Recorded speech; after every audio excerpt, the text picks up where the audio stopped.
ప్రముఖ సినీ నటి శ్రీమతి సంగీత గారి ప్రారంభించారు. IVF చికిత్సలో 25% భారీ discount, free doctor consultation, free ultrasound scan. 49 అంటే సంతానం, 49 అంటే సంతోషం.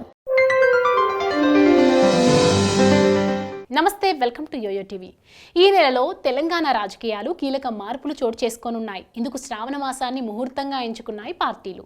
కాంగ్రెస్, బీజేపీలు ఈ శ్రావణ మాసంను శుభముహూర్తంగా ఎంచుకొని మార్పులు చేపట్టేందుకు రెడీ అవ్వగా, బీఆర్ఎస్లో మాత్రం ఎలాంటి మార్పులు చోటు చేసుకునే అవకాశం కనిపించడం లేదు. తెలంగాణ కాంగ్రెస్ PCC అధ్యక్షుడిని ఆషాఢ మాసం ముగిసిన అనంతరం శ్రావణ మాసంలో నియమించాలని ఫిక్స్ అయ్యింది. ఈ మేరకు అధిష్టానం కసరత్తు కూడా పూర్తి చేసిందని, రేవంత్ విదేశీ పర్యటన ముగించుకొని తిరిగి రాగానే PCC అధ్యక్షుడు ఎవరనే దానిపై అధికారిక ప్రకటన శుభ ఘడియల్లో ఉండనుంది. ఇక మంత్రివర్గ విస్తరణ కూడా చేపట్టాలని ఫిక్స్ అయ్యింది కాంగ్రెస్. 6 ఖాళీలకు గాను 4 ఖాళీలను శ్రావణం మాసంలోనే భర్తీ చేయాలని భావిస్తున్నారు.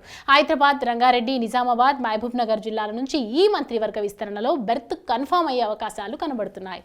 దీంతో ఎవరెవరికి అవకాశం దక్కుతుంది అని ఆశావాహులు ఉత్కంఠగా వెయిట్ చేస్తున్నారు. మరోవైపు బీజేపీలో కూడా నూతన అధ్యక్షుడిని ప్రకటించాల్సి ఉంది. కిషన్ రెడ్డి కేంద్ర మంత్రిగా ఉండటంతో ఆయన స్థానంలో జూలై నెలాఖరులో కొత్త ప్రెసిడెంట్ పోస్టు భర్తీ చేస్తారని హైకమాండ్ లీకులు ఇచ్చినా ఇప్పటి వరకు ముందడుగు పడలేదు. ఆషాఢ మాసం కారణంగానే ఆలస్యం చేస్తున్నారు.